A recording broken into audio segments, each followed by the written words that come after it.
Excel soft technologies का IPO announce हो गया है। एक्सेल सॉफ्ट एक एस्टैब्लिश्ड और profitable vertical software as a service company है जो वर्ल्ड वाइड एंटरप्राइज क्लाइंट जैसे certification bodies, universities, government agencies और एजुकेशनल पब्लिशर्स को टेक्नोलॉजी बेस्ड सोल्यूशन प्रोवाइड करती है। इसकी 20 साल से ज्यादा की हिस्ट्री, पियर्सन जैसे बड़े ग्लोबल क्लाइंट के साथ गहरे रिश्ते और एडवांस टेक्नोलॉजी एक स्ट्रॉन्ग कॉम्पिटिटिव एडवांटेज क्रिएट करते हैं। तो इस आईपीओ में अप्लाई करना चाहिए या नहीं, ये डिसाइड करने से पहले आपको ये वीडियो जरूर देख लेनी चाहिए। नमस्कार, मेरा नाम है अनुज और आप देख रहे हैं कॉमर्स न्यूज गुरुजी। इस वीडियो में हम बात करेंगे कंपनी के बिजनेस के बारे में, इस आईपीओ की डिटेल्स के बारे में, कंपनी की फाइनेंशियल परफॉर्मेंस के बारे में, कंपनी की स्ट्रेंथ और पॉसिबल रिस्क के बारे में, इस आईपीओ के जीएमपी यानी कि ग्रे मार्केट प्रीमियम के बारे में, और लास्ट में बात करेंगे इस आईपीओ के फाइनल जजमेंट के बारे में। तो वीडियो लास्ट तक देखिए, समझते हैं विस्तार से।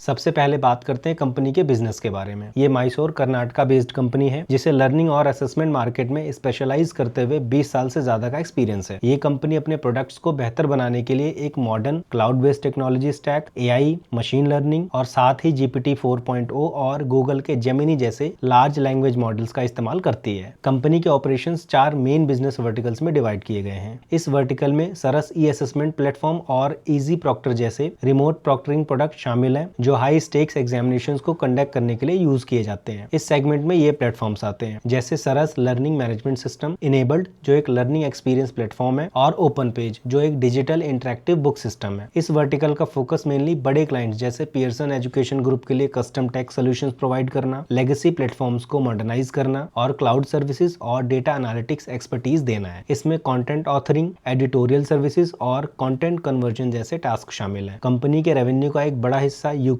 यूएस और सिंगापुर के क्लाइंट से आता है। अब बात करते हैं इस आईपीओ की डिटेल्स के बारे में। इस आईपीओ में आप 19 नवंबर 2025 से 21 नवंबर 2025 तक अप्लाई कर सकते हो। इसकी एक्सपेक्टेड अलॉटमेंट डेट है 24 नवंबर 2025 और इसकी एक्सपेक्टेड लिस्टिंग डेट है 26 नवंबर 2025। इस आईपीओ की लिस्टिंग एनएससी और बीएससी दोनों स्टॉक एक्सचेंज में होगी। इस आईपीओ में 2 टाइप के एप्लीकेंट्स अप्लाई कर सकते हैं। रेगुलर एप्लीकेंट, इस कैटेगरी में आप मैक्सिमम 2 लाख रुपए तक की इन्वेस्टमेंट कर सकते हो, और हाई नेटवर्थ इंडिविजुअल, इस कैटेगरी में आप मिनिमम 2 लाख और मैक्सिमम 5 लाख रुपए तक की इन्वेस्टमेंट कर सकते हो। प्राइस बैंड रेगुलर और एचएनआई दोनों एप्लीकेंट के लिए है 114 रुपए पर शेयर से 120 रुपए पर शेयर का। लॉट साइज रेगुलर एप्लीकेंट के लिए है 125 शेयर्स का और एचएनआई एप्लीकेंट्स के लिए है 1750 शेयर्स का। एचएनआई का lot size normally regular applicant के लॉट साइज का 14 गुना होता है। तो लोअर प्राइस के according minimum investment regular applicant के लिए होगी 14,250 रुपए की और एचएनआई के लिए मिनिमम इन्वेस्टमेंट 2 लाख रुपए की होती है। ये आईपीओ एक 100% बुक बिल्ड ऑफर है। इसका मतलब है कि इसमें शेयर का फाइनल प्राइस इन्वेस्टर्स की डिमांड के बेसिस पर डिसाइड होगा, ना कि पहले से फिक्स होगा। इस आईपीओ का इशू साइज है 500 करोड़ रुपए का, जिसमें फ्रेश इशू सिर्फ 180 करोड़ रुपए का है। फ्रेश इशू से आए सारे पैसे डायरेक्ट कंपनी को मिलते हैं और ऑफर फॉर सेल से आए पैसे सेलिंग शेयर होल्डर्स को मिलते हैं। फ्रेश इशू से कंपनी को मिलने वाले 180 करोड़ रुपए के नेट प्रोसीड्स को इन पर्पस के लिए इस्तेमाल करने का प्लान है। 61 करोड़ 77 लाख रुपए का यूज कंपनी मैसूर में लैंड परचेज करने और उस पर बिल्डिंग कंस्ट्रक्ट करने के लिए करेगी। 39 करोड़ 51 लाख रुपए का यूज कंपनी एग्जिस्टिंग फैसिलिटी को अपग्रेड करने में करेगी। 54 करोड़ 64 लाख रुपए का यूज कंपनी अपने आईटी इंफ्रास्ट्रक्चर जैसे सॉफ्टवेयर, हार्डवेयर वगैरह को अपग्रेड करने के लिए करेगी, और बाकी के 24 करोड़ 8 लाख रुपए का यूज जनरल कॉर्पोरेट पर्पस के लिए इस्तेमाल किया जाएगा। कौन कौन से शेयर होल्डर्स अपने कितने कितने शेयर सेल कर रहे हैं उसके लिए आप ये लिस्ट देख सकते हैं। अब बात करते हैं कंपनी के फाइनेंशियल परफॉर्मेंस के बारे में। ये कंपनी की फाइनेंशियल परफॉर्मेंस है। इसमें आप क्लियरली देख सकते हैं कि कंपनी ने अपने रेवेन्यू में काफी अच्छा परफॉर्म किया है। फाइनेंशियल ईयर 22-23 में जहां revenue from operations 195 crore 10 lakh रुपए था, वो फाइनेंशियल ईयर 23-24 में बढ़कर 198 करोड़ 30 लाख रुपए का हो गया, और फाइनेंशियल ईयर 24-25 में तो 233 करोड़ 29 लाख रुपए का हो गया। कंपनी का प्रॉफिट आफ्टर टैक्स भी अच्छे रेट से बढ़ा है। फाइनेंशियल ईयर 22-23 में 22 करोड़ 41 लाख रुपए का प्रॉफिट था, जो कि फाइनेंशियल ईयर 23-24 में कम होकर 12 करोड़ 75 लाख रुपए का हो गया, और फिर फाइनेंशियल ईयर 24-25 में ये भी रेवेन्यू की तरह रिकवर करके 34 करोड़ 69 लाख रुपए का हो गया। अगर लेटेस्ट इन्फॉर्मेशन देखें तो फाइनेंशियल ईयर 2025-26 के फर्स्ट क्वार्टर यानी कि सिर्फ 3 महीने का डेटा एज ऑन 30 जून 2025 को revenue from operations 55 crore 72 lakh रुपए का है और profit after tax 6 crore 1 lakh रुपए का है। CAGR यानी कि कंपाउंड एनुअल ग्रोथ रेट, जो ये बताता है कि किसी बिजनेस के रेवेन्यू, प्रॉफिट्स या इन्वेस्टमेंट ने एक फिक्स टाइम पीरियड में हर साल एवरेज कितनी ग्रोथ की है। इस केस में 3 साल के पीरियड में कंपनी ने रेवेन्यू में एवरेज 9.35% की ग्रोथ की है और प्रॉफिट आफ्टर टैक्स में एवरेज 24.30% की ग्रोथ की है। नेट प्रॉफिट मार्जिन, जो ये बताता है कि कंपनी अपने रेवेन्यू में से सारे एक्सपेंसेस और टैक्सेस को पे करने के बाद कितना परसेंट प्रॉफिट कमा रही है। तो ये रेशियो फाइनेंशियल ईयर 2022-23 में 11.49% था, जो कि फाइनेंशियल ईयर 2023-24 में कम होकर 6.43% हो गया, और फाइनेंशियल ईयर 2024-25 में ये भी रेवेन्यू और प्रॉफिट्स की तरह रिकवर होकर 14.87% हो गया। रिटर्न ऑन नेटवर्थ एक प्रॉफिटेबिलिटी रेशियो है जो ये बताता है कि कंपनी अपने शेयर होल्डर्स के लिए इन्वेस्टेड पैसों पर कितना प्रॉफिट कमा रही है। तो ये रेशियो फाइनेंशियल ईयर 2022-23 में 8.41% था, जो कि फाइनेंशियल ईयर 2023-24 में कम होकर 4.43% हो गया, और फाइनेंशियल ईयर 2024-25 में ये रेशियो बढ़कर 10.38% हो गया, जो कि एक अच्छी परफॉर्मेंस है। Total borrowings over the period कम हुई है। फाइनेंशियल ईयर 2022-23 में टोटल बोरोविंग्स 118 करोड़ 9 लाख रुपए की थी। ये फाइनेंशियल ईयर 2023-24 में कम होकर 76 करोड़ 73 लाख रुपए की हो गई, और फिर फाइनेंशियल ईयर 2024-25 में ये सिर्फ 26 करोड़ 59 लाख रुपए की ही रह गई। कंपनी ने पिछले 3 फाइनेंशियल ईयर्स में काफी बोरोविंग्स अपने इंटरनल फंड से रीपे की है, जिसकी वजह से टोटल बोरोविंग्स में इतना शार्प डिक्रीज देखने को मिल रहा है। डेट टू इक्विटी रेशियो जो ये बताता है कि कंपनी अपने खुद के फंड्स यानी कि इक्विटी के मुकाबले कितना लोन का पैसा लगाकर बिजनेस कर रही है। तो ये रेशियो फाइनेंशियल ईयर 2022-23 में 0.42 टाइम्स था, जो कि फाइनेंशियल ईयर 2023-24 में कम होकर 0.26 टाइम्स का हो गया, और फाइनेंशियल ईयर 2024-25 में और कम होकर 0.07 टाइम्स ही रह गया, जो कि बहुत अच्छी परफॉर्मेंस है। इस डेट टू इक्विटी रेशियो का लगातार कम होने का एक सबसे बड़ा रीजन बोरोविंग्स की रीपेमेंट भी है। बेसिक अर्निंग पर शेयर की बात करें तो वो भी ओवर द पीरियड इंप्रूव हुआ है। फाइनेंशियल ईयर 2022-23 में ₹2.24 पर शेयर से कम होकर फाइनेंशियल ईयर 2023-24 में ये ₹1.27 पर शेयर का हो गया, लेकिन उसके बाद इसमें भी काफी अच्छी तेजी देखी गई है। फाइनेंशियल ईयर 2024-25 में ये ₹3.47 पर शेयर का हो गया, जो कि अगेन एक बहुत अच्छी परफॉर्मेंस है। बेसिक अर्निंग पर शेयर और diluted earning per share same है। अब बात करते हैं कंपनी की स्ट्रेंथ के बारे में। कंपनी के पास 20 साल से ज्यादा का एक्सपीरियंस है और कॉम्प्लेक्स लर्निंग और असेसमेंट मार्केट्स के लिए प्रोडक्ट इंजीनियरिंग,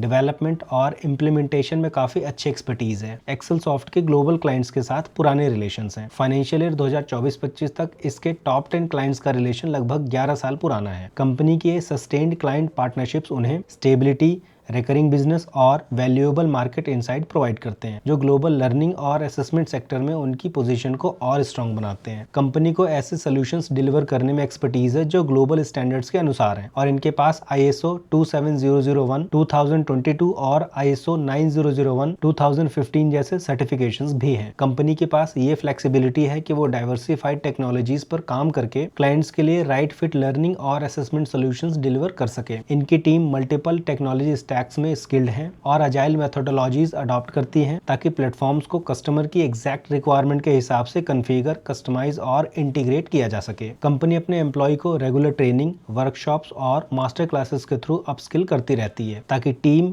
AI और ऑगमेंटेड रियलिटी, वर्चुअल रियलिटी जैसे नए टेक्नोलॉजीज के साथ अपडेटेड रहें। इससे स्केलेबल, एफिशिएंट और कस्टमाइज्ड डिजिटल सॉल्यूशंस प्रोवाइड करने में कंपनी की कैपेबिलिटी इंप्रूव होती है। अब बात करते हैं पॉसिबल रिस्क के बारे में। कंपनी पियर्सन एजुकेशन ग्रुप पर बहुत ज्यादा डिपेंडेंट है। फाइनेंशियल ईयर 2024-25 में टोटल रेवेन्यू का 58.79% और फाइनेंशियल ईयर 2025-26 के फर्स्ट क्वार्टर में 59.24% का रेवेन्यू सिर्फ इसी एक क्लाइंट से आया है। इस क्लाइंट को खोने से बिजनेस पर बहुत बुरा असर पड़ेगा, और फाइनेंशियल ईयर 2024-25 में कंपनी के टॉप 10 कस्टमर से ही रेवेन्यू का 76.58% हिस्सा आया था। कंपनी अपना रजिस्टर्ड ऑफिस और दूसरी प्रॉपर्टीज अपने कॉर्पोरेट प्रमोटर वेदांता और एक इंडिविजुअल प्रमोटर से लीज पर लेती है। इसने जुलाई 2024 में अपने प्रमोटर से ही एनहांस्ड एजुकेशन प्राइवेट लिमिटेड नाम की एक सब्सिडरी भी एक्वायर की है। प्रमोटर वेदांता की तरफ से 320 करोड़ रुपए का बड़ा ऑफर फॉर सेल आ रहा है, जिसका मतलब है लिस्टिंग के टाइम मार्केट में शेयर्स की सप्लाई काफी ज्यादा होगी। इससे लिस्टिंग प्राइस पर प्रेशर आ सकता है और अर्ली स्टेज लिक्विडेशन पर भी इंपैक्ट पड़ सकता है। कंपनी ने अपने corporate promoter Vedanta technologies private limited के नॉन कन्वर्टेबल डिवेंचर्स को सिक्योर करने के लिए 300 करोड़ रुपए की एक